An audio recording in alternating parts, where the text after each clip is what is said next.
Greetings and welcome to the Success Formula Show. I am Hamad Yusuf, host of Success Formula Show. Today we have very amazing personality with us. He is founder, executive career and leadership coach, and he's doing this thing for so long, like 15 years, and he's so much energetic, father, and he's doing so many other things as well. Give me a warm welcome to our today's guest, Hakim Lakhdar. Welcome, Hakim. Thank you, Yusuf. Good to see you. I appreciate you having me here. It's a pleasure being here. Thank you so much for showing up on this show. Let me start with this. Where were you? What happened? Who were you surrounded with that inspired you to do what you do today? Yeah, I've always loved leadership. I've always loved growing and developing people ever since I was a young boy.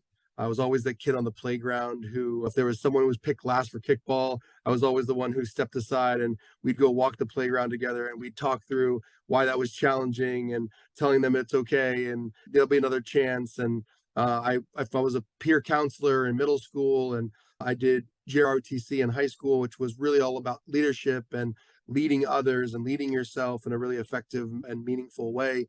So leadership and supporting others and growing others has always been woven into who I am. But through my career, as I started working with legal professionals, I had the opportunity to start developing lawyers from around the world and seeing the impact that that coaching mentality, that coaching approach had on them was something that really had me fall in love with coaching.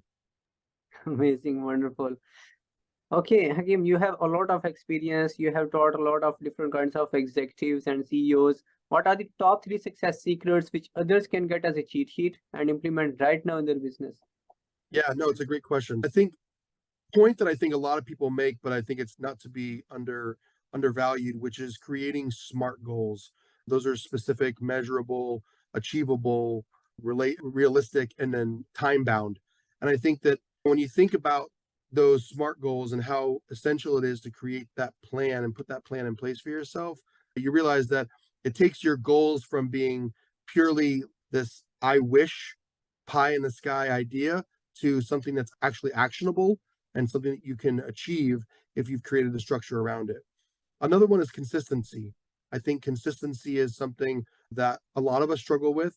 We find ourselves feeling motivated, excited, connected to the work that we're doing, and then feeling like we turn it on, we turn it off, we turn it on, we turn it off. And that lack of consistency creates this sort of internal distrust in ourselves to be committed towards what a goal might be that we have set for ourselves. And then the last one that I think about is really this idea of how valuable it is for us to continue learning about ourselves. So I always say, never stop learning about you. Always be curious about yourself. Because if you can be self reflective in that way, if you're learning to lead yourself effectively and comfortably and honestly, you'll find that leading others and being successful in your own business then comes much easier. Yes, exactly. Smart goals, consistency, and keep on learning. Yeah. Amazing. Okay. Okay, Hakim, what are your future plans to grow your business? My business is really always about connecting with people and helping others. We say no conversations, no business. So obviously, the challenge that a lot of people in the consulting space or in the service industry find themselves running up against is this idea of creating consistency in clients and creating those sort of regular conversations that allow for greater impact, greater reach. So I think for me, my objective is to really grow my network, continue growing my network. I'm an international coach. I have clients internationally. So for me, that creates no bounds to the connections I can make. I'll be traveling to London for a leadership retreat next month.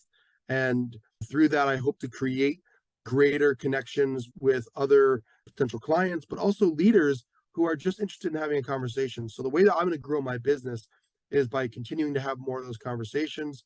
In addition to that, I'm offering a lower fee subscription model that allows people who cannot maybe potentially pay my one-on-one fee to engage with me at a slightly lower level.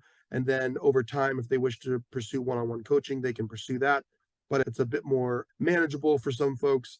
Another thing I'm hoping to create this year is a leadership circle where, in addition to the one-on-one coaching, those who see value, which there's immense value oftentimes to group coaching, can invest themselves and invest their time and money in group coaching so that they're being coached alongside their peers, people who are struggling with some of the same issues that they may be struggling with, facing some of the same challenges, and then they get the benefit of hearing others be coached while they themselves are being coached in a group coaching program.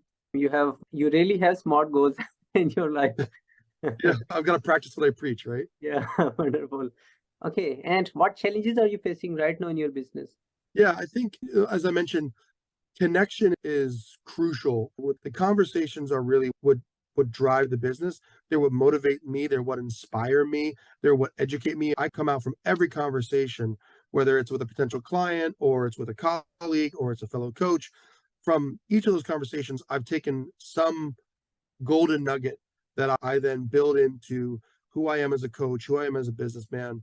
And I think that for me, the challenge is having enough hours in the day to do the actual coaching, which I love to do, but also continue to expand the network and create those connections and time for conversation that is enriching to me and helps to develop me as a coach and develop me as a business person as well. Okay, wonderful. What is the single most failure in your professional life? What lesson have you learned and how did you recover from it? Yeah, it's a great question. When I was living in Washington, D.C., I had moved to Washington, D.C. I had never visited Washington, D.C. I'd never been to Washington, D.C. I had recently got my master's degree from Indiana University. I had done a little bit of acting and stunt work.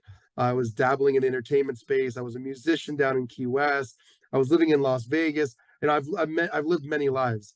But as I decided I was going to pursue some international work, I wanted to move to Washington, D.C., and I moved to Washington, D.C. and quickly found an opportunity to work processing visas for international exchange students.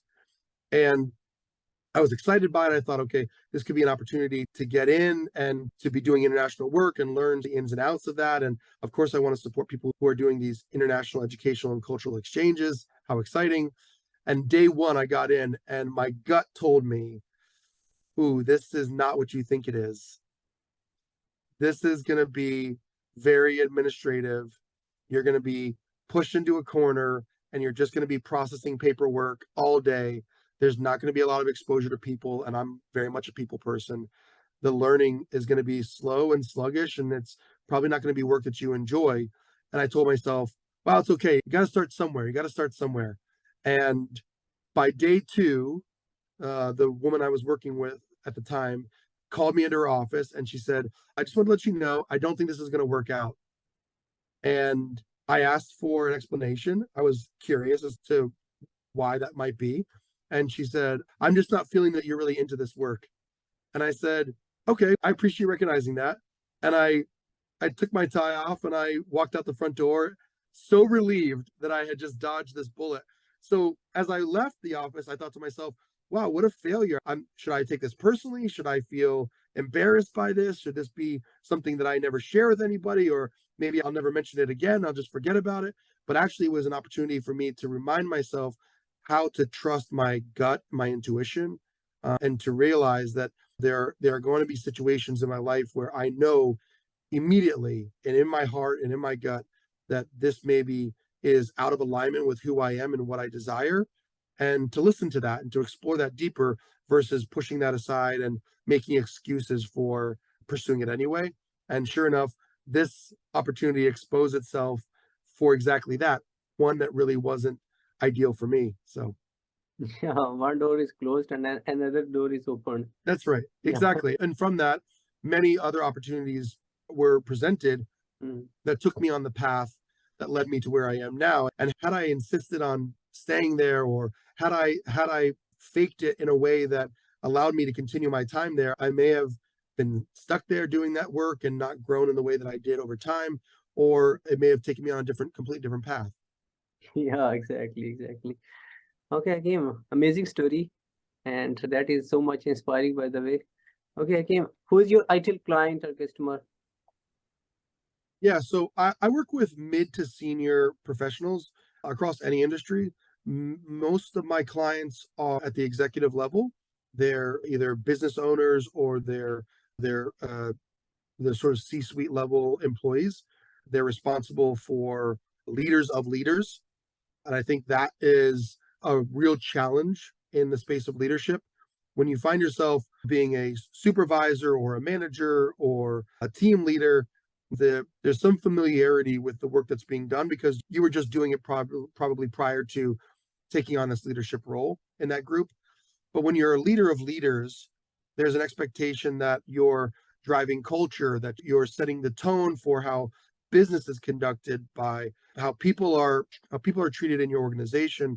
And I think that the pressure of being a leader of leaders is one that creates a lot of questions, a lot of blind spots, a lot of doubt and insecurity at times that often leaders don't have an opportunity to process. So I'm looking for leaders who recognize themselves as strong leaders, who are committed to that journey of leadership, who see it as not only a responsibility, but a real privilege, and they want to be their best selves leading. I think that when they see that, and you think about all of the professional athletes we think about who are clearly good at their craft and still have coaches to continue to push them to be their better self, to be their best self. That's what I love to do for strong leaders who just want to be stronger. So essentially taking them from good to great. And people who are watching this right now, how can they support you? Conversations. I think a wonderful way to support me. I've got pages. I post regularly on social media. I have a Facebook group. You're more than welcome. It's an open public group. And I post leadership tips, and I share a bit about my story and what I've learned and some of the best practices and leaderships and the way to think about yourself, both in terms of self-leadership, but also leading others. So I encourage anyone to join any of those groups on social media, but then also to engage with me directly. My email address is Hakim at lakhdarcoaching.com. You can reach out to me. You can share that with anybody in your network. And I'm open to any conversations. If there's any opportunity for me to connect, to learn, to share, to support, I'm always open to it. Wonderful. And what would you say as final word?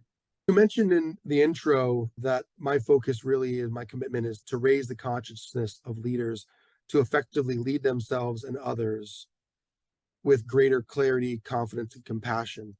And a lot of people ask me, why compassion? You got the 3 C's, okay, clarity, confidence, compassion. But the 3 C's, as people may think of them, and they've been shared in the past, the C's often are character or competence or commitment or communication. And while all those are valuable, I think compassion is something that I'm really waving the flag about this year, because as anyone can likely see, the world could use a lot more compassion. I think we could use a lot more compassion for ourselves in the work that we put in every day, the efforts that we make for ourselves and for others.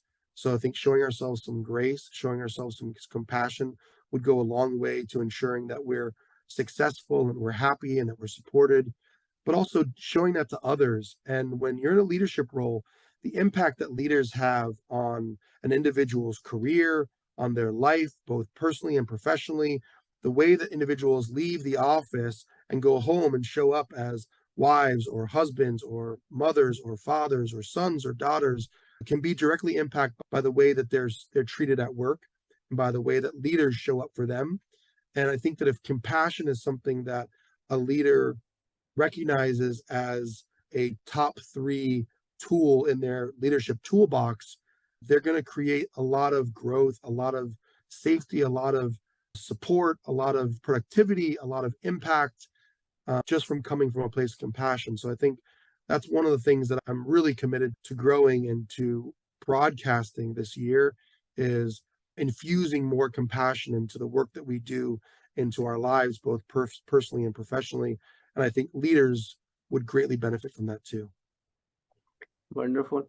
Thank you, Hakim, for sharing your wisdom with us on the behalf of Integrated Success Formula and my entire team. Stay blessed. Have a good day. Thank you, you too.